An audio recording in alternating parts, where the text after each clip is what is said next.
What up, Whiskey Ginger fans? Welcome back to the show. If it's your first time joining the show, welcome to the show. I am on tour. Come see your boy. Starting off at September 14th, I'm over there in Friant, California. Then I go to Vancouver with Soder and Normand. A bunch of funny dudes come up and see us. I'm in Indianapolis, Charlotte, Pocola, Oklahoma, Waukee, Iowa, Omaha, Kansas City, Cleveland, Elizabeth, Indiana, St. Louis, Grand Rapids, Detroit, New Orleans, San Antonio, Chicago, Durham, Atlanta, Charleston, Philly, New York, Phoenix, San Francisco, San Diego, Boston, and I'm done in Minneapolis in the new year. Go to andrewsantino.com for those dates, those tickets. We're adding shows, we're adding cities. andrewsantino.com. In here, we pour whisk, whisk, whisk, whisk, whisk. You were that creature in the ginger beard. Sturdy and ginger. Like vampires, the ginger gene is a curse. Gingers are beautiful. You owe me $5 for the whiskey and $75 for the horse. Gingers? Oh, hell no. This whiskey is excellent. Ginger. I like gingers. Ladies and gentlemen, welcome back to Whiskey Ginger. My guest today is one of my favorite people on earth. I say that for all my guests, but I mean him once again today. It's Gary Vider. Pumped to be here. A beautiful New York comedic genius. Gary and I met 10 years ago. How long? Is it 10? Yeah, 10. About 10 years 10 good ago. years. You want to tell the story of how we met? I think I've told the story on this podcast before. Well, I want to make sure I remember it exactly how you remember it, because it was 10 years ago, but we were It was at a meeting, white hoods. Yeah. We were burning a cross, I think it was? Yeah. I fun. mean, I was like, should I do this? And you're like, yeah, do it. Yeah. Do it. What's It's a better than good a group. Jewish guy burning a cross? Yeah. You know what I mean? You got to fight. Take the word back. But yeah, the first time I met you, it was incredible, because we were doing a gig together. It was for Jim Beam. That's right. Yeah. And it was in Vegas. And I just heard about you through friends, Sam Morales. We have a lot of mutual friends. Sam, Soder. Danny Soder. Everybody spoke very highly of you, but I didn't know you personally. And then we get this gig, and it was a real shit gig. We were doing it in basically a conference hall at the Aria Hotel. And I never had one of these corporate. My agent got me the gig, and I was like, all right, I'll do it. It was decent money for me at the time. And I was like, all right, I got to go to Vegas, good hotel room and everything. But you get there, and then immediately the guy goes, you can't say anything bad. He was really strict. I remember him saying no sexual innuendos. He was like, no cussing. First of all, he goes, no cussing, obviously. And then he said, no sexual jokes. Keep it. And I made a joke, and I said, so like NC-17 or something. And he was like, let's keep it more closer to PG. Right. But he wasn't kidding. And as soon as they give you all those restrictions, you feel handcuffed, and you know that it's going to be fucking terrible. Because you're in your head going, even though you have you probably more than me too, but like, I'm not a dirty comic per se, but I just say what I'm saying. Right. But in my mind, then you go, is this a dirty joke? Right. And is this- a lot of the stuff I have, it's good. It's like, it's adult humor. Right. But it could cross the line if you're with coworkers. Sure. But Yeah, you don't know, sure. so you start analyzing everything I'm saying, and I don't want to lose the money potentially. And this is before the gig even started. I don't even think we've seen the room yet. No, we didn't even go to. We were in a back, like a holding area. Yeah. So then you see the room, and you get out there, and they're eating dinner before the show starts. Joe McHale was hosting the event. Yeah, Joel hosted it. And they're eating dinner at circular tables, banquet hall tables where they can fit like 8 people at a table. It's a huge circle. And so half of the people have backs to us. Like Right. they're not. It's not like they're all facing forward. You're just in a conference room. Not ready for comedy No, whatsoever. no. Idea who we are. Nope. Not that they would, even if they were told. At this point, Yeah. me still. They wouldn't know. You would know. No, they would definitely know now. wouldn't know me anyway. Yeah. Even if they did, they wouldn't have cared. They'd be like, the Right. kid from the sitcom thing? Yeah. No, thank you.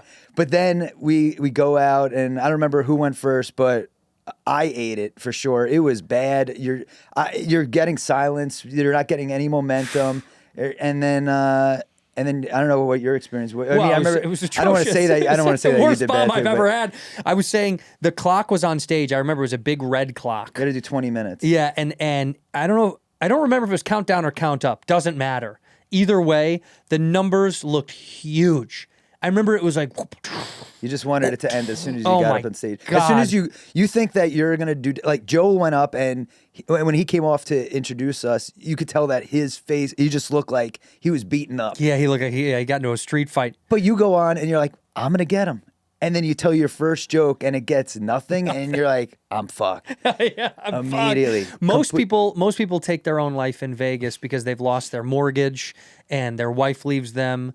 But mine We were was down before gambling. yeah. Mine was after a Jim Beam gig. We didn't know, and it was also Jim Beam is owned by Suntory Whiskey, and so it was a lot of Japanese men who I imagine didn't give a fuck about American comedy, Right. or B, maybe didn't speak English. I think there was a high faction of people from Japan who were like, English wasn't their first language, so this wouldn't have landed even if they did want to see comedy. Right. That's what I know we were telling ourselves that, but then we get off stage, Alonzo Bowden went up and just annihilates. Yeah, crushed. And we're like, oh, maybe they're pretty good at English. To be fair, Alonzo said a universal word to start the show. Alonzo, being black, used the N-word, and they What is that word? loved it. What word is that? What is it? The N-word? Niceties. Oh, okay. Yeah, Okay, he said, have you guys ever and seen it? Crushed, that yeah, he niceties. said, have you ever seen a nicety this big before? That's literally what he verbatim, and it destroyed. I've told him that. I've after I've run into him a bunch, but I told him, I said, man, when you said that, it like leveled the room in a way where they could finally laugh. Because the guy said we can't say anything, and then as soon as he breaks the ice, Because you and I they would went have said nuts. the N-word to start our show. Oh, absolutely. Well, yeah, that's how we start every set. Yeah. That's how you break the ice. Did you grow? Well, I want to touch on a million things beyond our long-lasting love and relationship, and then we went to the bar. Okay, well, this is why we go way back. First off, I haven't seen you since then. I know, it's crazy, which is insane. Which so is this nuts because I've come to New York a bunch, but you hide whenever I'm there. I hear. I know. Well, I no, get scared. You're on the road so much. I see you by way of with Nate online, and you're always traveling, so you're moving constantly. Yeah, I'm trying. I mean, I open up for a lot of good guys. Fortunately, my friends are doing very well, so that helps pay the bills. You're next in line. Yeah, hopefully things keep picking up. But yeah, that was a crazy night because I was 4 years sober at that time. Yeah. Completely stopped drinking, and then we got annihilated. Annihilated. I broke my sobriety. I was like, that gig fucking sucked. And I told you, I'm like, I'm 4 years sober, but I kind of feel like drinking. I'm in Vegas, and you're a good friend. You go, you shouldn't drink, and I'm like, I kind of feel like I got so I want nervous. to. And I was having problems at home with the wife. Yeah, you told me you were like, things are really. I'm struggling a little bit right now with a lot of stuff. Yeah. And without even digging in, I was like, well, maybe not now, man. And I even said, because we were getting dinner, and I was like, well, I don't have to have a drink if you, I don't have to have one. And you were like, no, you can have one even if I'm not having one. And I was like, nah, no.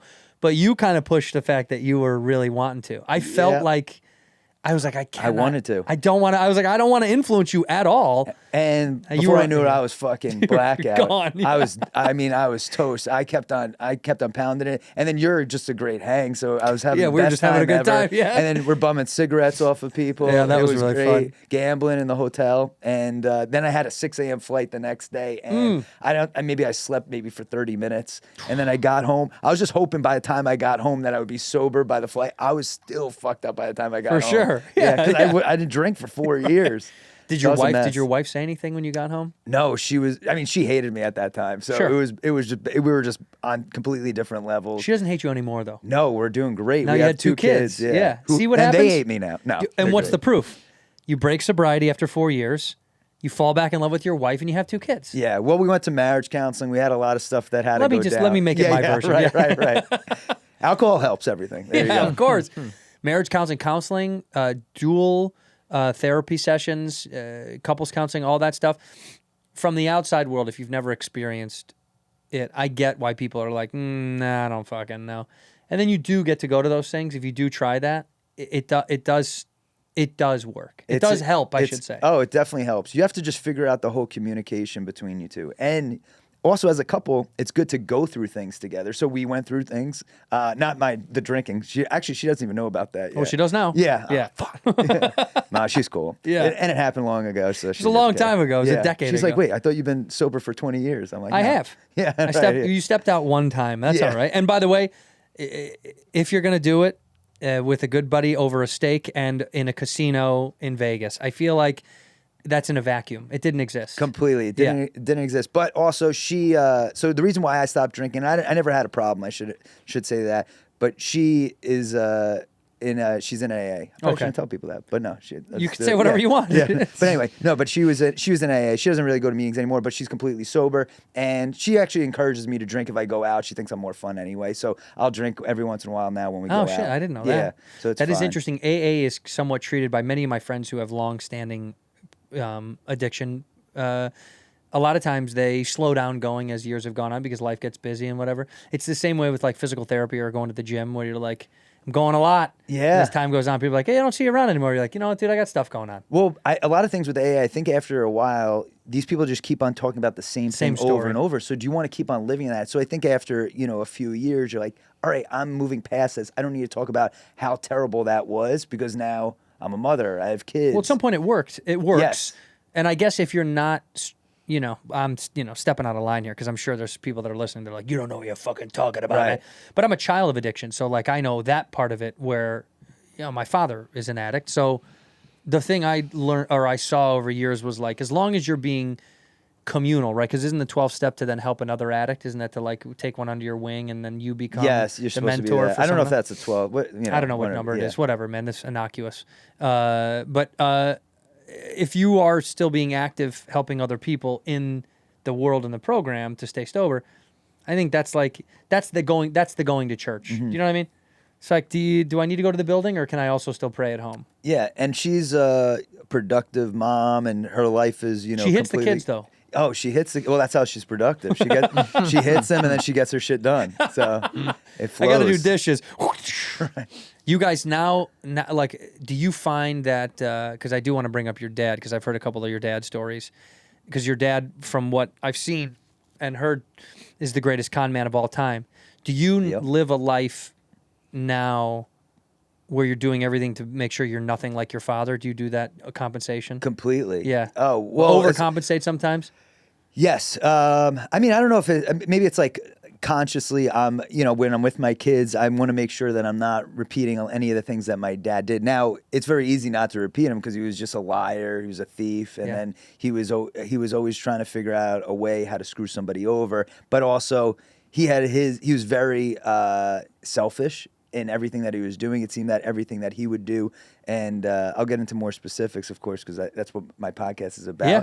But he would just do everything to screw us over, and but it would benefit him, and he wouldn't care about any backlash. So if we're going out for a meal, I mean, everything he was a con man. So you want me to tell you about the Yeah, podcast? I do. But also, is he gone now or no?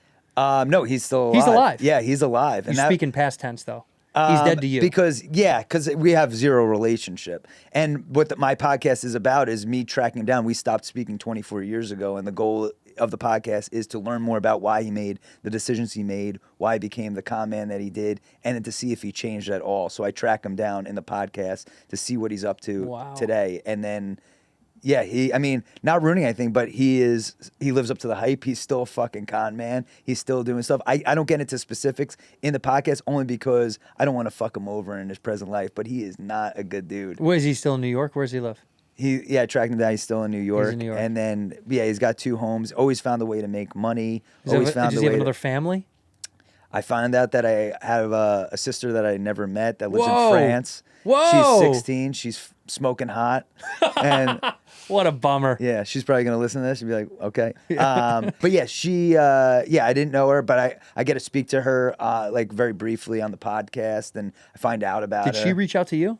No, I was able. He told me about her. Oh, he came. Yeah. I had no idea that she existed, and then, but a lot of fracturing of my family came from the way that my dad was raising us and the way that all his actions. And my parents got divorced, but when they got divorced, it took like 10 years because my dad would delay the whole court proceedings and represented himself, firing lawyers. Then he would take over the court case, and then eventually my mom was pretty much left with nothing. Didn't wind up with the house because my dad changed the deed in the house to his father's name. So if you're suing in a divorce for the house, well, you're suing my dad, but the house is in his father's name, so you get shit. Holy shit. So he figured out ways to get ahead, and everything he was doing was lying. And we had a famous story that was, I don't know if I say famous, but it was in Sports Illustrated because I wrote this article about my dad and I. We impersonated Sports Illustrated for Kids reporter, and then we would go to a whole bunch of games saying that we work for Sports Illustrated for Kids. He was a photographer. I was a reporter. And went to over 50 games back in the 90s completely for free.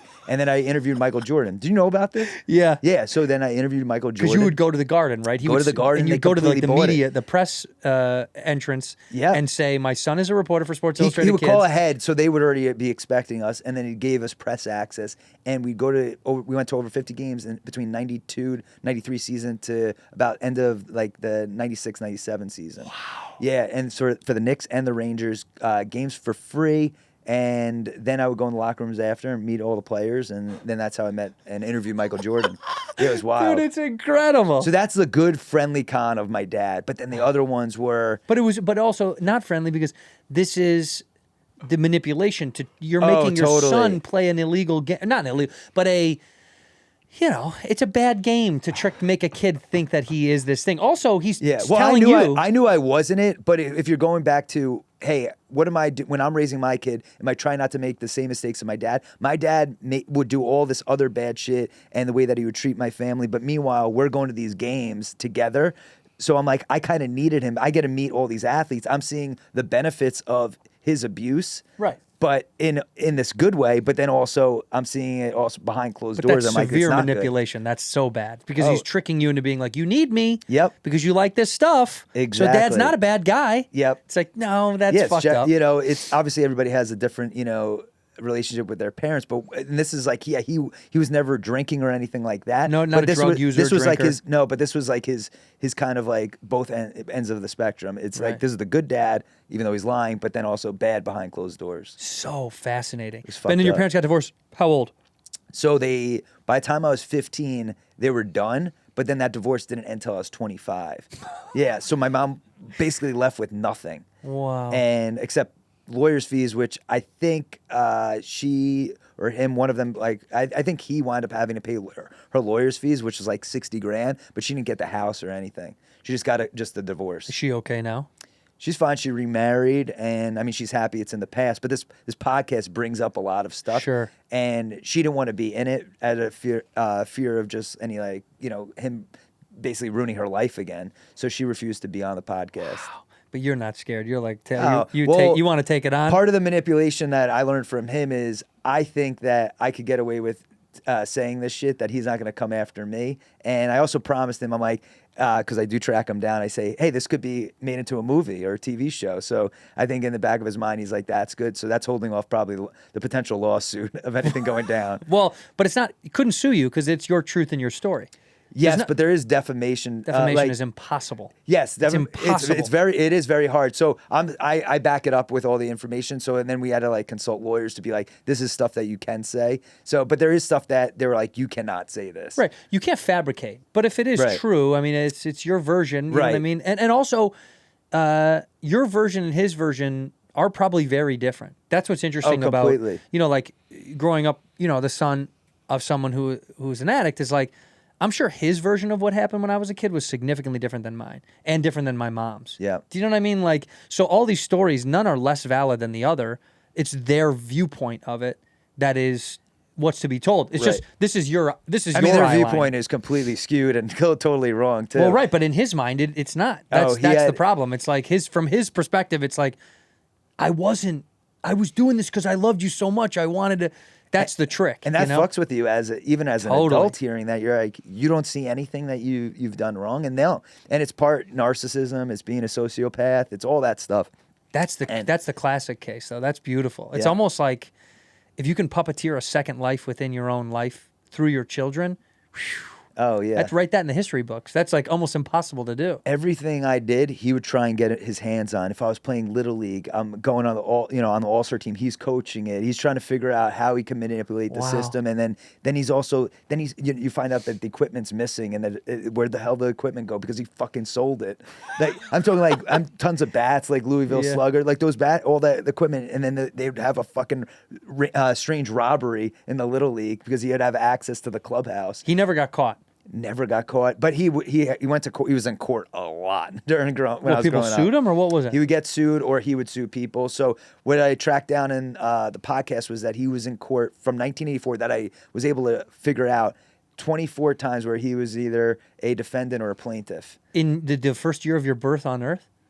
So my first, I was, exactly. First When year you of were birth. one, That's when this guy's in That's court. at least what it tracks back to. So, but he had stuff even going before where, he was in a furniture business where he was sued by the New York State Attorney General for over stealing from 2,000 people back then it was over $200,000. So 200,000. So back in In 84, 80s, man, that's like in the 80s. 700 grand today. I know. So, and this is basically he wasn't giving people their furniture. He would give some people their furniture, and then other people he wouldn't. So, but it's hard to track that down back in the day. That's so great. I'm laughing because it's like Yeah. insane. It's like you read about this or you see this on a TV show. Right, and you're kind of like, why would you do that? Wouldn't you just give people your furniture? And then when I finally talked to him, he goes, the reason why is because felt that I needed to get ahead. I didn't have enough money to keep on going. I didn't have enough money to support our family, so I had to figure something out. And part of you feels for your dad because he's saying that, but also it's part of like, well, don't lie, don't do that why? stuff. Yeah. Because eventually you made things way worse. But did he ever have a job? Like if somebody Every job involved some bullshit. Eventually, he got into the telecommunication business where he was putting in phones in different places like Costco and Toys R Us, and he had all these big accounts it wound up being about over 200 accounts across Long Island, New York City, and New Jersey. And he would put in their pay phones and also their whole telecommunication systems, and that seemed legit. But he was saying that he worked for AT&T, even though he didn't. Wow. So they believed that they were dealing with AT&T, and that AT&T was putting in this system. And when you call my dad's phone, he would have their chime. He would have AT&T shirts. He would have a hat. He had a truck that said AT&T on it. They completely thought that he worked for them, and they eventually AT&T got wind of it, reported him, had a whole bunch of different cease and desist letters sent to him, completely ignored it, and then he had this big court case where he went against AT&T, and he eventually wins this court case. He wins this court case against AT&T because the evidence that they had against him that they took from our house, one day U.S. Marshals came to our house and they took a whole bunch of evidence. This evidence magically, midway through the court case, goes missing. It was like a Breaking Bad thing where evidence just fucking vanishes. And they accused my dad of stealing the evidence in a guarded facility that's locked under surveillance for 24 hours, 7 days a week, and it magically just goes missing. So my dad always had a way of, now when in the podcast I ask him about this, and he kind of like tiptoes around it, but everyone, and especially when you listen to I have this whole court scene reenacted, they completely believe that my dad was behind this break-in. And it's insane. But he always had a way of, he impersonated a cop, he impersonated lawyers, he did impersonated a photographer, of Sports Illustrated for kids. This is his way of living, and everything that he did was completely a fabrication. Where does it come from him? What happened with his parents? I tried figuring that out, and everything I know about his parents, they were legit. I mean, they're my grandparents. They were normal people, just hardworking immigrants that came over from Europe. But my dad, I think, just grew up in a time where kids were, sneaking in on subways, sneaking in around, going to baseball games and stuff, regular things that kids would do. But as my dad grew up, he just kept going. Right. He just kept on doing the same stuff that kids back in the days would do. Stealing a candy bar turned into pretending to be an AT&T employee. Exactly. Yeah, just that's figuring genius. it out. The levels of Impersonating that. Cop. He would drive around a cop car, one of those old Chevy Caprice cop cars that would have the light on the side of it. Right. And he would go just driving around and drive behind people to make them move over, and then he would even pull people over. No. And impersonate a cop. One guy who I interviewed who used to work for him told me how my dad would pull up to crime scenes and then act like he was a cop with this guy in the car. What would he get out of this? It was fun for him? I think he loved the rise out of it. He loved figuring out how he could do all this stuff without actually having to become a cop, without having to be a photographer or a lawyer, and he could get away with it. God, and he could just be just as good as those people. In here, we pour whiskey. This episode of Whiskey Ginger is brought to you by SQUARESPACE. Hey, I've been talking about SQUARESPACE for quite a while because I love their stuff. If you've ever designed a website, you know it's not so easy. It's kind of a pain, but with Squarespace, they take care of all of that. They make it so simple. Back in the day, you used to have to know C++ or coding or somebody that did, and what a nightmare. But now, Squarespace Blueprint, AI, and SEO tools, they help you completely personalize your website with a new guided design system. You can choose from professionally curated layout styling options to build a unique online presence from the ground up, tailored to your brand or your business. And optimized for every single device, no matter what people are viewing you on. I love it because with this, you can sell content. You can sell exclusive content by adding a paywall, memberships on your site. There's invoicing built in. There's so many ways to sell yourself or sell your product or whatever you're doing, whether you're a chef, a comedian, an artist, a public speaker, someone that makes shoes out of old clothes. I don't know what you're up to, but whatever it is, Squarespace has got you covered. And the analytics are incredible. I've talked about this. It's my favorite. You can measure your end-to-end online performance with powerful website and seller analytics. You can get insights on top traffic sources, understand how your reach is growing, track sales metrics, where the hits are coming from, basically, to get fully integrated and clearly displayed in front of your face so you know where your brand is the most successful in what part of the country or the world or even down to what county people are viewing your stuff in. That's why you got to try it. If you're looking to create a site, I don't know why you're toying around with anything else. You got to do yourself a favor and do Squarespace. Head over to squarespace.com/whiskey to save 10% off your first purchase of a website or domain using that code whiskey. Once again, squarespace.com/whiskey, 10% off your first purchase of a website or domain using our code whiskey. Well, as you can see, your boy's a little bit cleanly shaven or cleaner shaven than I usually am, and that's because of a little job I had to do. And I got my Harry's on. I don't know if you know about Harry's, but boy, oh boy, you should. Harry's is incredible. German-engineered blades made in their own factory that stay sharp much longer. If you're someone that shaves every day for work or for yourself, for your own lifestyle, and you want to clean up your face, you must use Harry. It's a 5-blade razor, weighted handle. It's so nice. That's my favorite part. It feels nice and comfortable in your hand. When I'm cleaning up my neck and my face, I like to feel it in my hand. It's all about feel. It's all about touch. Rich, lathering, skin-softening body wash-like scents like redwood, wildlands, and stone. They also have extra-strength, high-quality, amazing-smelling deodorant for just $5, plus hair and other grooming products that fit your unique look and your needs. They got it all at Harry's. They are a multifaceted company to make you look, smell, feel so good. They got the highest customer satisfaction in the shaving industry. Boom, in your face. No risk trial. If you don't like your shave, no worries. It's on them. Come on. It's on them. Convenient subscription option. You can cancel at any time. You're not going to be bridled down by something where you think you can't get out of it. All right. But Harry's has got you covered with classic, but also stylish and beautiful and durable shaving razors, man. Why not give it a whirl? Stop getting ripped off. With Harry's, you can get a shave that's a cut above the rest. Get started with a $13 trial set for just $3 at harrys.com/whiskey. That is harrys.com/whiskey for a $3 trial set. Let's go. Ginger. I like gingers. Your dad is, what's his name? Frank Abagnale Jr. Yeah. Yep. It's the same guy. It's like the same guy, yeah. Like 10 Not a years, bad 10 years guy. after that guy. Right. Not a bad person, but just Right. stuck in a loop. And a lot of people say, oh, he couldn't do that now because all this stuff, this is before Surveillance technology, blah, internet, all that things. But my dad would always find a way, and I don't think he's doing great stuff now either. You think he's still doing it? Doing it in his own version, figuring Sure. it out. Well, now, what do you mean? It's probably You don't easier become now. honest. Right. This is easier now. Like, there's the internet. People get scammed on the internet every fucking day. I mean, that's like, we had a family friend that almost got caught by one of those, like,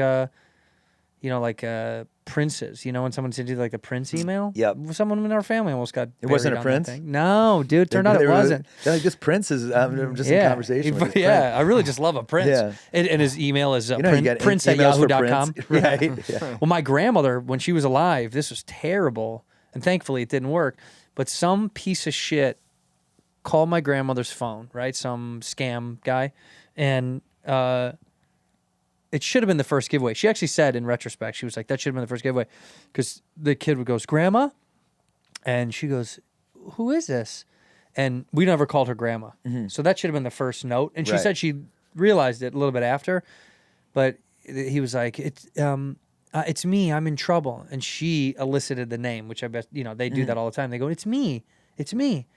And she said, you know, my cousin's name. And the kid obviously was like, yeah. I'm in trouble because I got caught with pot and I'm at the police station and I need you to go get cash out and come. And because I can't tell my dad, he'll kill me, you know? And my grandmother was like, okay. She panicked because she's like, I need to help him. Like, I got to get him out of here. And then as she hung up and she was going to go to the ATM, it clicked that she's like, well, why wouldn't I just call to find out if they know where he is? Right. So she did. She called. He was at home. It wasn't him. So thankfully... It's like, Grandma, I'm getting butt raped now. Please. But thankfully, they didn't get her. It's like insane. It was like so close.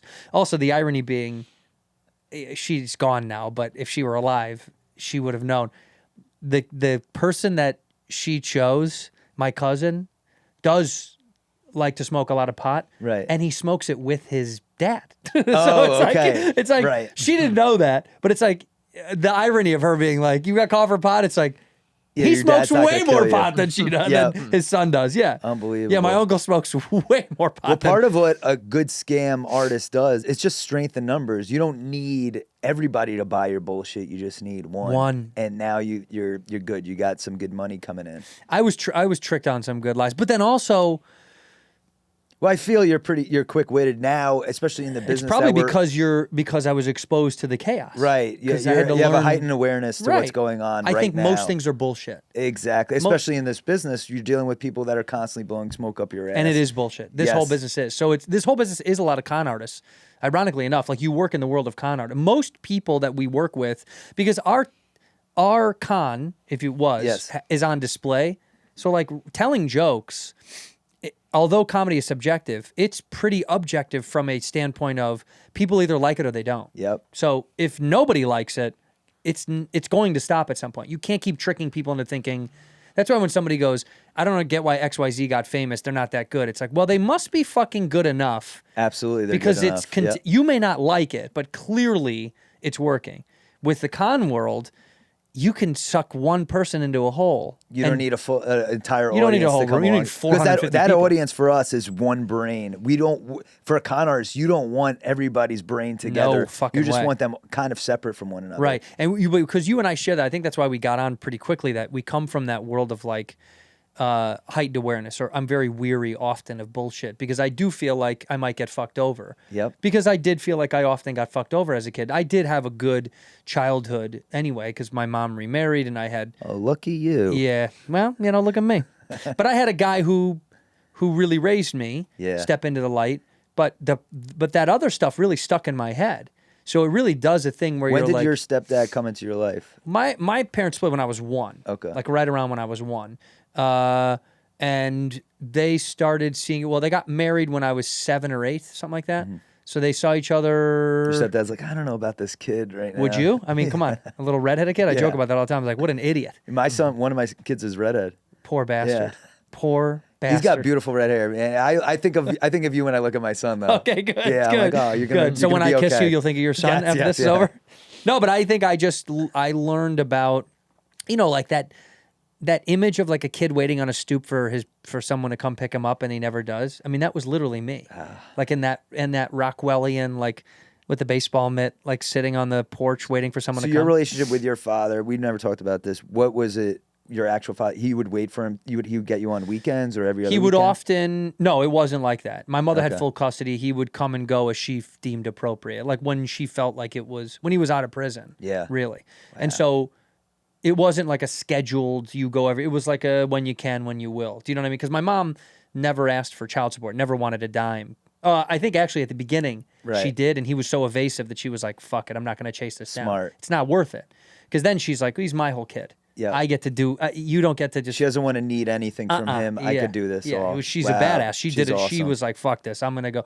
So, my mom was like, "Let's just keep this guy around for a little bit longer." Yeah, what is she thinking? See what he got. I mean, I can't take you to games. So. Well, he was probably tricking her. He was manipulating her. Oh yeah, to she was a stay-at-home mom. So the situation, she was, and she had. I have 2 older sisters. There was a need for him to be in our life, and she felt trapped. She couldn't do That's anything. awful. See, that's the trick. My mother was, it was just me, and, you know, she was a working woman anyway. You know, That's important. It is very important to have both people working. well, neither of them came from money, so it was it wasn't a it wasn't an option. Do you know what I Right. mean? Like, my mother grew up no money, so it was like, my grandfather was a firefighter. Yeah. You know, they weren't rolling in the dough. So it was kind of like you had to work. You go to work. That's what you do. So for her, there wasn't like a maybe I will, maybe I won't. It was I have to get a divorce and I have to figure out how to raise this kid.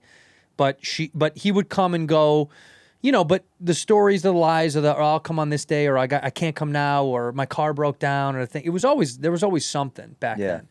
And I blanket out a lot of it because it's like, you know, it piled up to a point when you were tough. like, you know, I stopped giving a shit. I think around early teen, you know, like late. It's at some tough. point, you're like, fuck it. That kind of stuff has such an effect on you, especially when you hear, to me, my parents' relationship and then seeing how my dad treated everybody and all the shit that we went through. When somebody would tell you something serious like death or something happened of an injury, I just wouldn't give a fuck because I became this shell of myself because I dealt with stuff in my life already. Right. Just like you dealt with stuff, I would lack empathy for people's situations because I'm like, I've been through a whole bunch of stuff, or I felt like I had. And then until later in life, I was like, oh, you need to be a human being and really care about other people. But I And think really, that comes with time, though. Yes. I think the empathy for me has grown significantly because I've gotten more sensitive with age. I think Same. just because life is, you're going to die. Yes. I think as you get older, you're like, oh, I get it. I am going to die. So you just start to get more empathetic through nature. When you're young, it's also hard because you're a little hard-headed and driven and forward and like, whatever, man, fucking things happen, blah, blah, blah. Right. You grow up a little bit, especially you have children, you get married to somebody. I think you just start to, your worldview shifts organically. And then you really start to lose people from death or people that leave or move or leave your life, and it hits you in a way where it never used to Right. when you were young. Completely. Yeah, you see all these famous people, and you're like, used to do movies that were so silly, and then they get older, and you're like, but now you're doing that. You're like, why? Because their whole mind changed. Right. They as grew up. time is they Right. grew up, and I definitely feel like I'm growing up. I never want to, but I always kept in mind, I'm like, I don't want to lose that. I still want to say some messed up shit that I said when I was You will. younger. But yes, but I want to. I still now care more. I care more about living. I care more about leaving my kids in a good place and their lives and all that stuff. But you think about death. I think about death every day. When I wake up, I'm thinking about dying. Really? I mean, it just comes across my mind like it's gonna happen. Sure. And time goes. How do you think you fast. go? God. Well, we were talking at breakfast today just about. I guess somebody died of like it was It was a pulmonary embolism. Yeah. Yeah. I'm like, I don't want to go that way. I definitely don't want ALS. Yeah, that's and I don't tough. want That one's tough. Alzheimer's. Yes. That's number 2. But ALS is my number 1 that I don't. I could tell you what I don't want. Yeah. But Tell me what you and I don't don't want. And I also don't want a car crash. No, I almost got a car crash here. That's why I got that big car. That I was gonna heard say. you guys I even said to Matt, I was like, "Look at this! Look at little Gary in this big Yeah. fucking car. Well, I got a that fucking thing is huge. because I got a tank because I know everybody in LA is a bad driver, so Correct. I'm like, let me kill them. Sure. Yes. Let yes. me kill yes. them. And right when I was coming from the airport, I'm 20 minutes into the drive, this truck cuts me off, so I'm like, I veer a little bit into the right lane, and then I see a guy with a motorcycle. It was literally Final Destination, where I'm about to kill this fucking guy on a motorcycle, and he's like, what the fuck? And I'm like, there's a truck there. I'm like, what? You want me to hit the truck? I'm gonna No, I gotta kill you. Yeah, Yeah. I'm gonna kill you. I have to make that decision. Well, instead I just shot him. Was he? Was he lane splitting? Was he or no? No, he was. So I'm in like the middle lane. The truck was veering into my lane, so the truck was coming into my lane, and then he was passing me on the right, which he shouldn't have been doing anyway. Right, that's So true. everybody was fucked up. In right. this. Well, but the motorcyclist is the most fucked up. He should never pass somebody on the right. And it's like there was total time for him to just wait behind me and not go on my right side. Yeah. So. Also in California, that was the first time I ever saw that when I moved out here. Was lane splitting is totally legal here. A lot of places it's illegal to drive in between the lanes, but here you can on a bike you can do that. Oh, I didn't know Lane that. splitting is legal here, right? Okay. But I think look this up to make sure. I'm almost positive. I mean, I know it's legal, totally legal, but I think if they split lanes, then they assume responsibility. So if you hit a biker who's splitting a lane, Yeah. right? Like if you rear into that or veer into them on accident, it's their fault because they're, Wow. they're foregoing their Right. their right their lane to- right yeah. when they split lanes. Is that true? It says here, who's at fault for lane splitting accidents in California? Since it is not illegal, a biker will not be held liable for these accidents. Just So because they he don't. or They're she- not held liable. They're Doesn't not. matter. If a motorcyclist was riding while inebriated, for example, he or she may be held liable. Well, for yeah, any blah blah fee or blah. anything, If you're but drunk, you're it drunk. appears But that- so it is just a regular wow. But yeah, it's totally People legal are here. driving like maniacs here. But that's why. and Why they're would so you split? When I see people split lanes, I'm like, you know how crazy this is. Insane. At any moment, dude. There's videos on YouTube of guys going like 85 splitting lanes on like 85, They have a 90. death wish. Oh, dude. There's guys that are doing it for 5-6 All miles. it takes, and some. I mean, It's a side mirror. Exactly. Exactly. It's a side mirror. It's just going a little bit to your Oof. left. It's like you checking your GPS. well, that's I'm on not- my phone the whole time. I mean, I'm gonna hit you. I mean, I hate to say it, but it's like, how do you? I'm posting. I'm doing Yeah, everything. I gotta I'm post. working. Yeah, I'm working.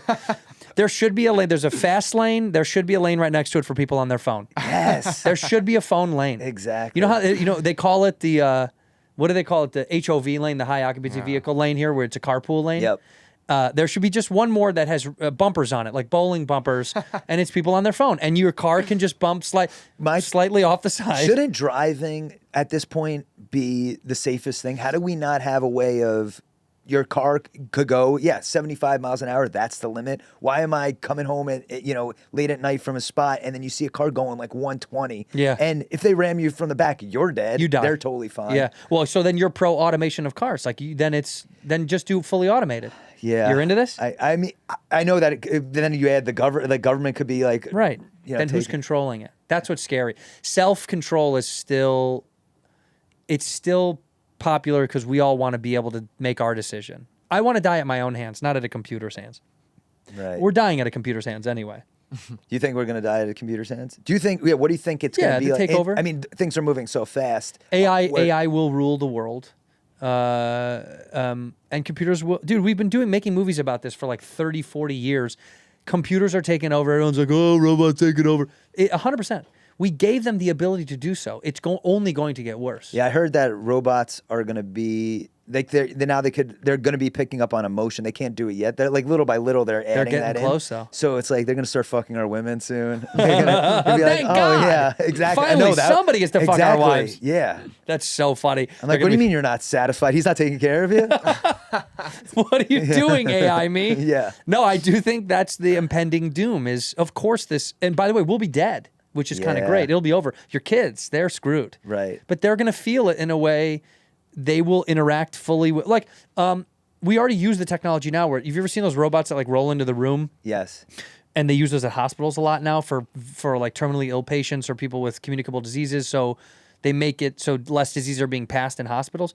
I think at some point hospitals will be fully automated. There will not, doctors will be satellite. There won't be anybody in there. Yeah. Because some of the highest diseases transferred in hospitals are like, it's like what is it? Hospital acquired pneumonia or something like that. It's really bad too. Okay. Yeah. I hear. Yeah. People get pneumonia in the hospital. But the and then they don't come hospital-acquired out. pneumonia is way more detrimental than if you just got pneumonia. Okay. Because I guess it's just like, it's circulatory in there. So it's doubled its strength or whatever. But old people go to there for one thing, they're sick, and then they die of that way faster because it just so I just think they'll have fully automated. You'll be single cell bubbled off in hospitals and doctors won't be there, and if you need to operate, the machine will just do. I'm gonna be on my deathbed in the hospital and be like, "Fucking Santino was right." Just see this robot roll in, And it's me. I come in and go, "Fuck you, Vider." Yeah, the robot pulls the plug.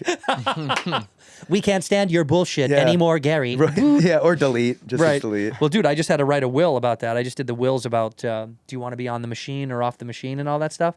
Did you do a family? Have you done a living will with your wife? Yeah, I know we have something. Dude, going. it sucks. I gotta look into We just that. redid one because we did one, but now there's like, now we have to have like, they can change, but he was like, we need some permanent. We had like a really light one, and now we need like, what happens if this and this and this, and where does this go, and what do you want? Because now that we have a house, it's like, well, who gets the blah, blah, Right. blah. And part of it was this section about if you're, incapacitated and you're on a machine, how long do you want to be kept alive? And I like, it's an impossible question. I don't know. Like, Right. how bad? Like, if you're on a machine, it's not good. But how young are you? Yeah, that's what I'm saying. If Can I fight? Can I fight this out? Right. You hear people coming out of it too. Yeah, imagine. Somewhat. Imagine you're in that kind of like purgatory, but you're cognizant, and you like hear a voice that's like, "Hey, man, in a day or two, we're gonna get you back out to the real world," and they pull on you, and you're like, you can't. I just have this gripping fear. Yep. But also, if they tell me I'll be in a vegetative state for the rest of my life, I think you got to let me ride. Just let me go. I'm good. I don't want someone else to ruin their life taking care of me. I agree. Do you know what I mean? Like, I That's don't want a my lot. wife to. It's like, just fuck the gardener already. You know what I Right. mean? I don't want you to have to. Well, Yeah, or she is. Like, no, she is. yeah, but I she's don't want to be. fucking- I don't yeah. want to be vegetative while you're doing it. Yeah, I don't want to right. hear it happening upstairs. Yeah, just blink twice if you want me to fuck the gardener. He's like, I think that was a blink. I'm gonna fuck him anyway. But I just think the fear of like being alive and feeling the world happening around you, but not being able to participate, Rough. and then burdening your loved ones. I'm like, just let me go. I'm fine. You guys live your I lived a life. I'm good. You guys do your thing. exactly. Because you can be out right now, right? 40, you did it. You're done. I know. I look at that as like, my kids are everything. So Yeah. whatever I have to do if I have to go, I'm out. Yeah. If it's a gun to your kid's head and your wife's head, and your head, and they're like, we have to sacrifice one. You go with Yeah. your Wife. Yeah, you got to get. Yeah, she's got to She's go. gone. Yeah. It's me and the kids. Wife, dog, her side of the family, all that. All the in-laws Yes, gone. yeah. Do you get on with these people? They're good. Yeah, they're good? They're good. Yeah, they're very helpful, especially I'm traveling, so my in-laws help so much. They live out by you guys. Yeah. Okay. Yeah. No. Nice. I could not do it without their help. Good. This is very political. I'm glad you're saying this now. Because Just cemented on the pod. It goes Yeah. full circle. But my wife, she's a stay-at-home mom, so Yeah. I'm very lucky that and it's a tough job. It's not easy what she's doing. I always say, I joke about it on stage, but I'll say that what I do is much harder than what she does. but she is. Well, because you're doing she's a comedy trooper. and an OnlyFans. I think you have a lot. I have a lot of stuff. You have a going lot of on. stuff. I have a lot of pressure too. I have to Right. support the family. Right, you gotta keep and those my feet second looking nice. family. Dude, the fact that those guys had second families, the fact that was like a thing, Yeah. that people could have a whole nother family in another town. Well, you didn't have to FaceTime your family back in the day. It would be one phone call. You Right. could do it during middle of the day, and then you could go on living your other life. Yeah, but it's so funny. And the phone call, by the way, the phone lines are down, honey. I couldn't call you all week. You know? Right. It's almost like they made it convenient for people to have second families, and like the town would be quiet about it. It was You know the what I mean? only way to live. Like I don't know who it was. There's a guy that we know. His dad had a family in the same neighborhood, had an entire second family. Do you know who I'm talking about? It's a comic. His dad had a fucking family in the same neighborhood, That's crazy. blocks away. So they're obviously running into each other. But also how That's ballsy. what how nuts in the same neighborhood, dude? At least go a county away. I've never seen anything. That's insane. That's just stupidity. Your dad could have pulled it off. My dad could have pulled it off. My dad would be gone for weeks at a time. So you don't even know he could have. Well, he has that. He has the French girl. He has a French Was girl. that a woman that he wasn't in France? What I found out, he was in Israel. Sorry, everybody, I'm a Jew. Jesus Christ! Don't say we're gonna lose viewers now. Sorry, I'm a Jew. Palestinians are out. By the way, that's Yeah. the name of your next special. Sorry, I'm a Jew. Yeah, sorry, I'm a Jew. Sorry. That would be great. I actually probably would get both sides. To Right. listen. So he would be gone for weeks at a time. Nobody knew where he was gone, but it was a relief in my household that he was gone, and then he would come back, and then shit was hitting the fan. So again. what do you go to Israel for? Birthright as like a 50-year-old man? Yeah, he figured out a way. He's like, I'm 13. I'm here for my bar mitzvah. And you're like, are you? But he would go to Israel. He would say that he had family there. He also would say that he was born there. I don't know. Nobody ever knew if that was true or not. So there's a lot of misconceptions of where he was born, and a whole bunch. But what about your his whole grandparents? Were history. they didn't ever vouch for this, or they were gone? They were gone before I could ask them. But or family could like vouch for it. He probably had him killed. Yeah, I mean, he just probably so- did this. just they so were Holocaust survivors too. So they dealt with a whole bunch of stuff, but they were very supportive of their son, even though he was a pathological liar. Well, yeah, because they've been through such trauma that's They nothing. didn't want to lose a family member. They actually wound up choosing him over us when time came, because we couldn't keep a relationship going with them, because they would let my father into our lives by just communicating with them. So by the time I was 15, I cut my dad off, and I had to cut my grandparents, his parents, away. Because they were supportive of his life. They were like, look, it's our son. They just didn't want to lose. Yeah, they didn't want to lose. But a they son. acknowledged that it was insane. They didn't. But They they were also- lived in a world where you have to respect your parent no matter what. Fuck. Yeah, it's fuck. Crazy. It's old school. Yeah, that's well. It's okay. There's also immigrant pieces of that where their survival mode is so high that they probably think this is how he survives. If this is Right. how he needs to survive and support his family should support him. Exactly. Right. That's They justified it. So dark. Nowadays, kids don't respect their parents whatsoever. My kids don't respect. yeah, me. your son calls you a bitch. Yeah, I mean, yeah, basically. that's nuts. Yesterday he goes, or 2 days ago, he goes smell my finger. I didn't just stick it in my ass. And then I'm like, 100% you suck that finger. Who did in you your learn ass. that from though? Yeah, his mom. Yeah, his mom. Yeah, She's she doing sticks that. fingers in her ass. And I smelled his finger, and he definitely stuck it in his ass. So. In here, we pour whiskey, whiskey. You know what bugs me? Bugs. Not a fan of bugs.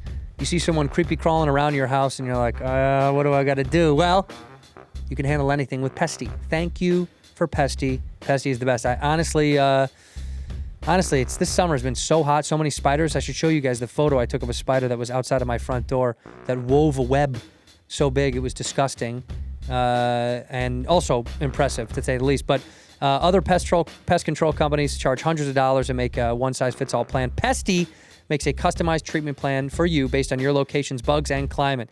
The bugs are different everywhere, baby. Plus the specific chemicals that are rotated so that bugs don't build up tolerances. That's big. They could fight back at some point. Not with PESTIE. That makes it, effective over time. When you fight back the right way with PESTIE, you're going to control those bugs creepy crawling around your house. For anyone who thinks you need to be an expert to take care of pest control around your house, think again. PESTIE is super easy. It takes just 10 minutes to apply, and it comes with everything you need, including a cool reusable electronic sprayer. Applying PESTIE is even easier than mowing your lawn. It is very simple. I used it myself around my house. On the back patio that I got outside in the back. That's where the dog and I like to play, and the buggies are a little bit annoying. So, PESTIE helped it out. They cleaned it up, made it a little bit simpler, and it's kid and pet friendly. Huge, because I don't want my dog ingesting something that's going to make her sick. PESTIE offers a 100% bug-free guarantee or your money back. Seriously, they will refund you if you're not happy with PESTIE. Give me a break. You got to clean up your area. Get rid of those little annoying bugs. Now is the time to protect your home from bugs for less with PESTIE. Head to pestie.com/whiskey and use the code whiskey for an extra 10% off your order. Once again, that is pestie.com/whiskey for 10% off. And make sure you use my promo code whiskey so they know I sent you. Listen up there, renters. If you feel like you're stuck in a loop, which many of us do in this day and age, times are a little tough and they're up and down and the economy keeps shifting and gas is either $30 or 30 cents. Who knows what the next turn is? And if you ever feel like you're stuck in a weird loop of rent payments, just giving out to somebody else, watching your money vanish into thin air, it's time to turn that rent game around and start earning some serious rewards. That's where BILT Rewards comes in. Man, do I wish this existed a long time ago. We've all been there feeling like we're burning cash with these rent checks, and BILT is breaking ground as a neighborhood rewards program that hooks you up with points on your rent. Every single month you pay your rent, and you can watch the BILT points roll in. Use points to jet off on a dream vacay, with your girlies. Make a TikTok out of it. Put your points towards a flight or hotel stay with 500 plus airlines and 700,000 hotels and properties. That is so many. That's not whittling it down to something small. It's all over the place. You can also use your points to book fitness studio classes, redeem them towards future rent payments. They're designed to meet your lifestyle, whatever that is. You can pay rent hassle-free through the BILT Rewards app. Your rent game just got a major upgrade. BILT points have been consistently ranked the highest value point currency by the Points Guy and by Bankrate. And I'm telling you, if you're someone that's renting, you've been doing it for a long time, you want to get some kickback for what you're kicking out to the world, you must try BILT. What are you waiting for? Take that trip, earn those points, put it towards your rent or other things. Why not try? Earn points by paying rent right now when you go to joinbilt.com/whiskey. That is join, Join, BILT, BILT, joinbilt.com/whiskey. Make sure to use our URL so they know we sent you. Joinbilt.com/whiskey to start earning points with your rent payments today. Ginger. I like gingers. It is weird. Do they call you dad? When I hear the kids call their parents Gary, that's They call wild. me dad, but I know that Gary's gonna come along where it's gonna be like that sarcastic Gary, and it's such a name that you would definitely call your dad if that's your name. Gare. Yeah. Yeah, but it's cute. I mean, I'm sorry. It's cool at a certain age. to call your parents by their name if it's a friendly, sweet thing. Right. But I see little kids do it to reference their parents. Little kids Like do I it. see it all the time in LA when I hear a kid say that. Yeah. Like there was a kid in the neighborhood. How old? He's got to be 8. 8's a good. Okay. 8 looks right in my mind because 8 is like 4th grade, isn't that right? 3rd grade, yeah, 4th grade. Yeah, 3rd, 4th. And I don't want to say his name, but it's an annoying fucking name. But when he responds, he says his. It's called Sawyer. Yeah, Sawyer. Yeah, he responds. He calls his mother by her full name. Wow. And I know she goes by something else. Do you know what I mean? Yeah. It's like if she went by Jen, and he says Jennifer, but he does it in such a diminutive way, in such like a rude. Right. I get mad. You Like know, I want to go over there and beat the shit out of that. Well, kid. it's hard. That's the thing is a decision as a parent, you have to pick your battles. And you're like, if this kid's calling me Gary, okay, I guess I'll go with it. But if if he's being rude to a person at Starbucks, that's where you fucking. But don't you think lose that's the tipping point? It starts with that. I think there is like a respect of mom and dad thing where that's mom and dad. That's not It's fucking true. Gary. That's not Gary. Yeah. Dude, that's dad. You're my dad. Now, but also, I understand concessions. I get when, as a parent, you're Or it's probably like as a comic, whatever. you're like, oh, that's kind of funny. Yeah. So I don't want to handcuff him like they did at fucking Jim Beam. Right, It's like if he's trying to express himself as Right, a let him comic. say the N word. Right. Let him yes, fly yeah. free in the house. Yes. Yeah. Just go. It opens up the crowd. It really does. If we learn anything from Alonzo Bowden. Shout out to Alonzo Bowden. If we learn anything, you smack him with the truth, hit him with the N word, Sure. and boy, it rains down, man. You tour a lot with our good friend Nate Bargatze, Yep. who I love, who I think I want to clear the air here and say it on the show. Nobody wants to talk about it because everybody has nothing but good things to say. He's really mean to you. He's brutal to you. Yeah. It's been bad, and I think you should just come clean and say all He of it hasn't. here. He owes me a lot of money. He hasn't paid you once. No, and he keeps on saying that his business manager will pay me, Right. and nothing. So I'm owed. I mean, upwards of it's like 6 figures now. Really? Yeah. And this is a Nate Bargatze that we know and love. This is the Tennessee kid that we know and love. And then he's doing this to you. I say that I'm gonna file a lawsuit. He goes, "Go ahead. I'm too big." Like, Is that what he says? He goes, "I'll crush you in court." Yeah, I'll crush you in court. It sounds like Nate. I'm too big. I will crush So you. my dad's representing me, and I I'm think like, that's Nate, you're fucked. That's crazy. Your father represented himself. By the way, it's like my cousin Vinny type of vibes. Oh, it's wild. But does he? He must be intelligent. Very intelligent. I found that he would sit in on court. Like you could go into a courthouse and sit in on cases. So that's what he would do. So he figured out what lawyers were saying. Wow. And his whole thing was you could just delay things. If you delay things, it costs people more money. So that's how he operated. And he would do that with the divorce. And it's costing my mom tons of money with attorney's fees. And then when it came down to AT&T, he knows exactly what to do. He's telling people different dates of depositions when they should show up, and it would be the wrong day. So then they're not there. So then that court has to. It's really pissing off. How would he have AT&T time lawyers? How did he have the resources to do this? Is what's really I think weird. he just got off on all this stuff that he could be outsmarting these people who are supposed to be lawyers from Colombia, which Right. by the way doesn't like Jews. And they would go. He would fight them in court and feel better than them, and Wow. that's what gave him the energy to keep on doing it. Wow. It's mind-boggling to me. Well, okay, how about this? This is something that my wife has asked me. What do you think is good qualities you took from your father? I think he was very funny, very charismatic. Do you think that's where you get it from? Not your mother. Is your mother funny? I was able to see him do things and the way that he would interact with people, and at least that first meet, when he would meet somebody, that first impression, he had them in his pocket. So that's something where, not that I would never want to take advantage of somebody, but I would want them to like me, and he was very likable in the beginning. Yeah.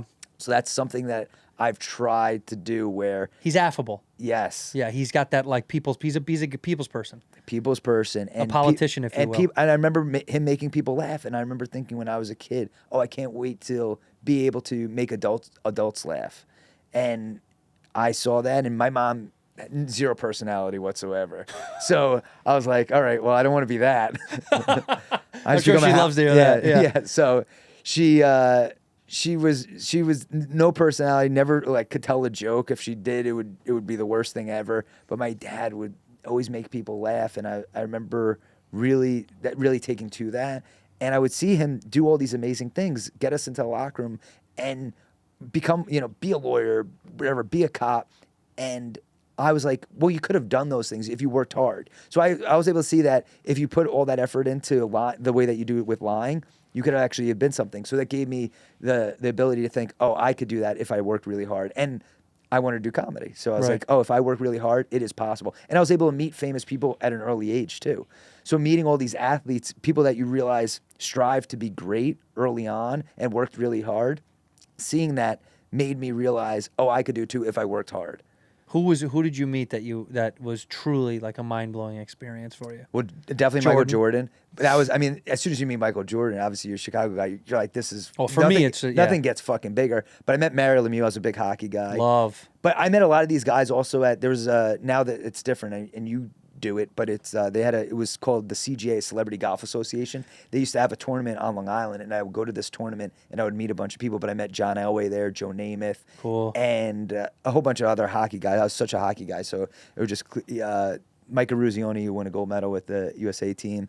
And did you play hockey as a kid? I played hockey as a kid. You did. My dad eventually started basically what it was an AAU hockey team where we'd go to tournaments, but he would overcharge parents.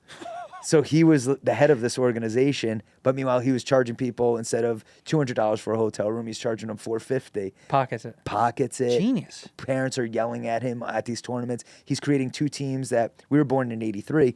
He was creating two '83 teams, and they were competing against each other. Parents were furious because one was better than the other. So they shouldn't be in the same tournament. But meanwhile, he has two teams of figure 15 kids. That's 30 kids. That he's making money off of. Wow. And then I'm on the best team, even though I wasn't deserving. I was a good hockey player, but I wasn't deserving to be on either of these What teams. position were you? I was a forward. Yeah, because you're small and quick. I was small, I was quick, but I was maybe 110 pounds when I was playing against kids that were 175 I was pounds. going to say, hits had to hurt. Oh my God, hurt. I broke my leg in two places. I broke my arm. My dad didn't care because he was making money. So this is the kind of selfishness that he would take with him, because he needed me to keep playing hockey for him to keep making money. So that was another one of his schemes. That was after the payphone business. Jesus. How'd you break your leg? You got taken out? I got hit, and this kid fell on my leg, and my leg fucking snapped. Yeah, in two places. the pretzel sticks, those things. Dude, it was brutal. And I had a cast up to my fucking hip. It was just right in the beginning of high school too. My first month of high school, I broke my leg at a hockey tournament, and it was up. The cast was up to my fucking hip. I had a cast on from October till January. It was brutal. So, and you start your freshman year like that. That's the winter. Because kids that grew up with winter school. I was homeschooled for the first month and a half of high school too. Yeah, teachers just come over my house, and my parents were fighting at this time, so they saw how much of a mess my house was. Just my parents just fucking going at it. How old were you when the marshals burst in your house? That was when I was 11. So U.S. Marshals burst my house. It was like 6 a.m. My dad made me go downstairs. Cool. It was for AT&T. I had no idea really what was going on outside of these guys taking boxes. But he made me come on down. He had an AT&T hat, so he made me put it on. No. I would go down, and he made me say this. He goes, "Why are you taking my daddy's stuff?" He wanted to make them feel bad for doing what they're doing. Whatever. And you did say that. And I said it, yeah, because I was coach. You're in contempt then. You were a participant. Yeah. I had to give a deposition too during the court. Yeah, I had to give a deposition because my dad, what ended up winning, not only did he win the court case basically they threw out the court case because of the evidence, he countersued them for losing the evidence. That's how genius he is. So you fuck my dad over by filing a lawsuit against him and dragging him through court. But when you lost the evidence, he said that there were valuable items that they took, such as autographs, medals that my grandfather received for being in World War II. So he sued them for loss of evidence. He sued them, and then they paid him. It was at the time, it was over $100,000 that they had to pay out to my dad in a countersuit.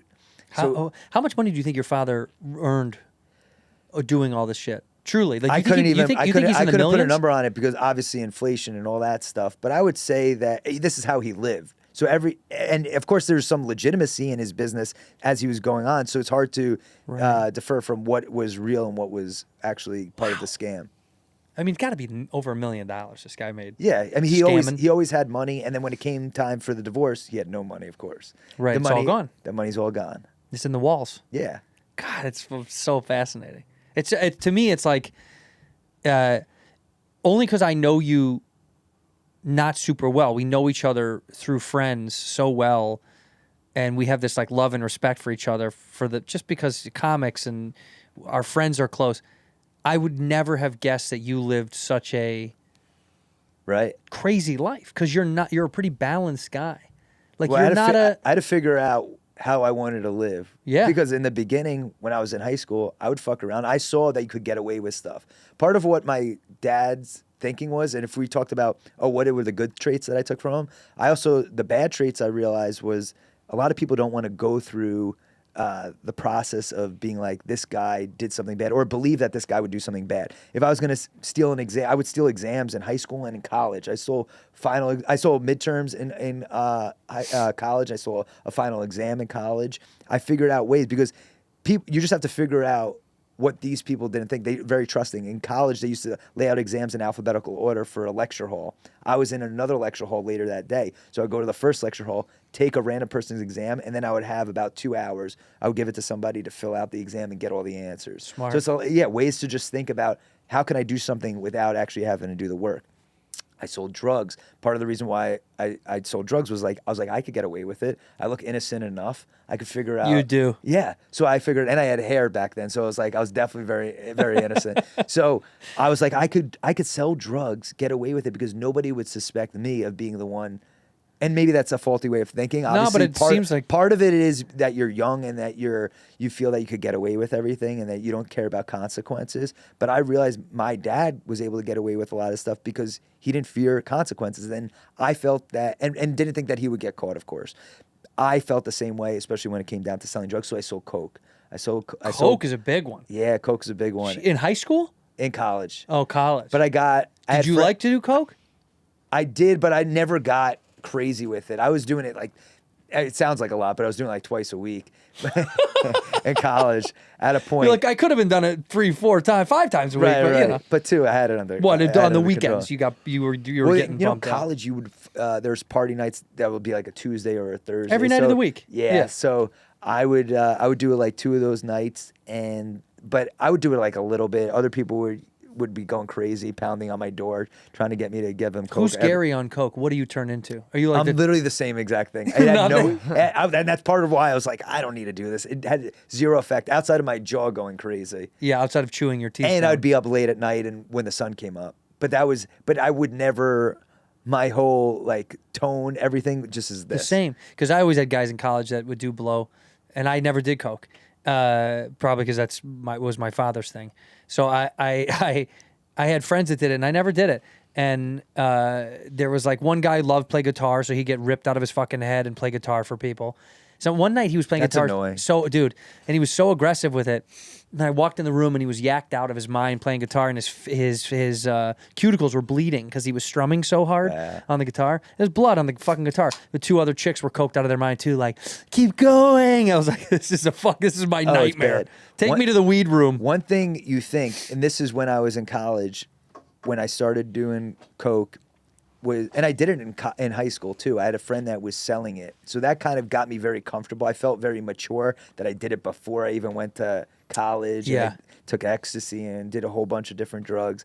But when I got to college and you see a bunch of people doing it, I was kind of thinking, and my friends too, that everybody does this. They just keep it hush, right? Especially when you get in the working world. But that's not the case at all. No. Everybody is not doing coke. No. The people who are doing coke have some real fucking problems, and they're probably gonna have a heart attack at 35. Well, and the people that are doing coke are supplementing people that aren't. They're doing enough of it where it seems like everybody's doing it, because you're like, man, there's so much coke. It's like, and you really it's like don't, 10 guys. You do not want to be around people on coke. It's gross. It's just the worst kind of drug for some reason. It brings out the most annoying version of people. Where alcohol does that too, but because alcohol does bring out the worst in some people. Yep. But I feel like the coke brings out the worst in everybody. I don't think anybody's more cool on coke. No, it's just terrible. Just the jaw, the sniffling, the coke residue that you see. In their schnoz. Well, also the money. The money. The money seems like such a hilarious waste. Oh, it's a lot of it, they're like, "Oh, this is bad coke," but they'll still do it. It's no matter what. They'll pay high price for the worst thing. It's terrible, ever. but we have to do it. I mean, People we would do have accuse me of cutting the coke, and I never got into cutting it up and mixing things in. That's your dad's stuff. Yeah, that's my he dad. would My do dad's that. actually what brought fentanyl. So Your dad's in the cartel too. yeah. Yeah. He actually had what I was able to find. He had interesting interactions with people that were in the mafia. This guy, Vinny Palermo, who he was supposedly the main person that Tony Soprano was based off of. So Vinny Palermo, he had a strip club that was in New York City. Bada Bing. That's what Bada Bing. It was called Wiggles. So that's what Bada Bing was based off of. No shit. And Wiggles was a place that was in Regal Park, Queens. And my dad had payphones in this location, and he would interact with Vinny. And this is according to one of my dad's workers. Apparently, my dad found the bug in Vinny Palermo's phone.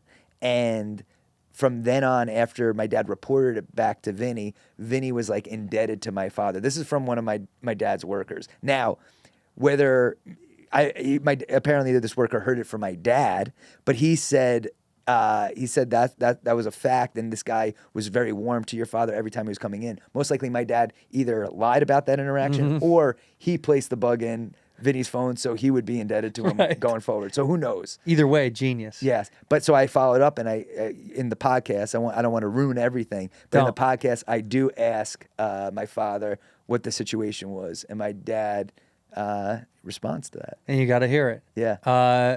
People got to listen to the podcast. I could ask you Number hours one dad. and hours That's of what it's questions. called. Number one dad. Please listen to the podcast. But also, more importantly, you have a special that is out right now on YouTube. You guys all have YouTube. You're on it right now. If you're watching the show, please go watch his YouTube special. We'll put the link in the description below. It's called It Could Be Worse. Could Be Worse, and it could, honestly. Yes. Right? When you think My about life it. could be worse. Yeah. Everything could be worse. Everything could be worse. That's a good way to look at life. You know, there's an old phrase, this too shall pass. You know that? I do think that often when you're bummed out or I'm fucked up about something, I'm like, this will change. Yeah. Nothing is forever. That's impossible. I mean, it is what it is. Right.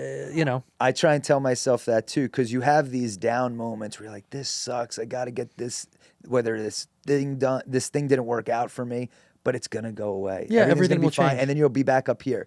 Now, everybody's heightened version is different. Like, this always stuck to me where somebody goes, when I'm normal, I'm at an 8. But when I'm down, I'm at, a 4. But some people, they are at a 6 always, and then they could go down to a 1. Yeah. So everyone's different in how they I'm more they like react. that one. You're that one? Oh, fuck. I'm more like you get really low. I can get dark. I mean, can I get that dark? I get dark, don't I? Yeah. He just beats you. No, I have moments. My breaks now are I want to be left totally alone. They're very quiet. Very quiet. Well, you're very busy. I think you need some alone time at a certain Yes, point. but I had an emotional the road. breakdown on the road, and and I wanted to be alone. Dollywood. In Dolly World, Dolly Really? Parton, yeah, had a big emotional breakdown. While you were touring? Yeah, Bobby and I got into kind of what is it? A quarrel? A quarrel. Yeah, we got into a quarrel. By the way, you used some big words on here. That was one I was able to get. Quarrel. Yeah, you got me. You know what's so funny? I was gonna say we got into a tiff. I said Q, but I thought tiff, and I thought I've gone too far. But quarrel was right. Yeah. We got into a little bit of a confrontation. Well, we were all living together. It was a lot. Just living together on the bus. road and the bus and the stuff. And Bobby and I's It's a lot. dynamic that's my best friend, but also like, the reason the show is successful because we're polar opposites. Yep. We're very, very different. It's beautiful. I in love every aspect. Somebody has a clip going of Bad Friends. Obviously, you've seen it, of just like you guys going at it, and it's so when you guys are doing that, it's just unbelievable. It's so fun. But that's real. That's Yeah. I think what people That's why like it's is so we great. love each other very much. That's my brother. But also we fight like a bro. And I had a fucking emotional breakdown, and I told everyone to kind of leave me the fuck alone. I didn't say anything mean. No, you didn't say anything. You just left. I and just didn't left. Pick up your phone. That's great. I turned off my phone and I left. You're like, I think Andrew just killed himself. That would be a funny way to go. Well, they did think because there's only one Uber in Pigeon Forge, and we all take the same Uber to go to and I'm not exaggerating. There's Right. one guy that drives Uber, that drives an SUV that could take us all. And I asked him where a local airport was because I was going to fly home to Chicago to see my parents because we had a break. Yeah. And It was the same guy that picked us up in the morning. right, So, so when he we all relayed got that in at the end, information they're to them. So they're then like, they "Oh, we had thought your I friend left earlier. Wow. because I turned off my phone. But where was I? Did you learn? Yeah, so I was getting- they're like, we had your friend earlier, and we were like, oh, he was our friend, like as a joke. And they're like, no, he was asking about where the airport was earlier, and we were like, holy fuck, and he still wasn't picking up his phone. Yeah, I turned off my phone. But he was at Dave and Buster's. Well, I started at Margaritaville. Yeah. Yeah, I went and got blacked out at Margaritaville, and then I went and played video games with David Buster. I go to I Dave had a Buster's day. now with my kid, man. It's great. Yeah. I had a day. I just sat at Margaritaville. I bought a bunch of people drinks and dinners. I literally just bought the bar. I was just like, I need to just escape and feel something else. And how'd that make you feel? You felt better Phenomenal. after it? Yeah. Phenomenal. I That's had a good. great night because Yeah. I sat at the bar. I chatted some people up, a young couple that just got married. I bought their tab. Then this other couple, I bought them a bunch of drinks, these young guys. I don't know. It felt good. It's so Right. funny. My depression is like, if I do for other people, it'll make me feel better. That's good. I just want to be left alone. Let me go have my little moment. So I got a little drunk, and then I went and played video games at Dave & Buster's. Had a blast. Do you ever feel, I mean, obviously, you don't seem like somebody that has a lot of those moments. So how often do you think you do have it? I don't know. How many? I mean, you've only seen it once, I guess. In the I mean, that was a big one, but That was I a big mean, one. There's some days where you're just like, where you're tired and you don't want to talk about, not like tired like you didn't sleep. Well, but you're because just, you like, have to be tired of on the a shit. lot, and that's Yeah, part of our this whole thing business is that moving. You go and you're on a plane. You're exhausted. Yeah. Now you have to work. It's a little tough. There's times where it gets old. It's just like, what are you doing? I got a bloody nose. Are you all right? I sold him coke before. Bloody nose. Yeah, for my coke. This kid. I gotta Yeah. fire this kid. Yeah, his dirty pants. Yeah, his dirty pants and bloody nose. But I have the moments pretty rarely. But when I do, it's I need a break. We need a break. I think the older I get, the more we need to learn to take care of ourselves a little bit better. Just because it'll catch up to you, dude. Yeah. I've talked about this twice already, but I watched that Charlie Trotter documentary about that chef from Chicago, and he basically, his body met his demise because he overworked himself to death. The guy worked himself to death, basically. Right. And you know that it's like, that's a phrase, a comment. You work yourself to. You really can. You can Well, give this is- yourself cancer for sure. Somebody always. There are a few things. Obviously, this is a marathon. It's not a sprint, yeah. So you're trying to just go. Just take your time. Obviously, you want success. You want things to work out, but you just have to be patient. But at the same time, think about dying all the time. All the time. So and during a marathon, there's moments where you run a little faster. right, a guy just died in one of those like Tough Mudder things. Yeah, I get that. Yeah. Yeah, what are you doing? What are you doing? should never Are you do training that. for the fucking army? What do you? Well, I they- hosted one of those one time, and they were like, "Would you ever want to do one?" I was like, "Why?" Yeah, I saw. Then there was a clip of I don't know if it was from this one, but they were under like a fence and it's mud, and they're Barbed trying to- wire, yeah. barbed wire, and they're trying to breathe. When do you even if this happened again in life where you needed to be prepared for this, or you're gonna think back? No, it's not gonna be set up like this where they're trying for you not to die. They're gonna really want you to die in whatever scenario you're in. Yeah. and you will die. And the future of war is not going to be hand-to-hand combat, by the way. It's all going to be tech combat. So Yeah, Tough drone Mudder will should just be fucking take you in a out. room with a gallon of Mountain Dew trying to figure out how to attack the enemy. I've done stuff with the U.S. whatever, like the armed forces for shows, and they show you the drone, like the room. Unreal. And it's this guy. There's one guy, just the fucking guy with glasses, eating a Twinkie, and he's just like a finger away from pushing a button that could just fucking blow up the world. It's crazy. Well, it's nice to know that it's over soon. You know what I mean? Yeah. We're out of here, and your kids are the next up, and they'll screw it up too. Yeah. Well, my kid's finger is up his ass. That's what we know. Smell this.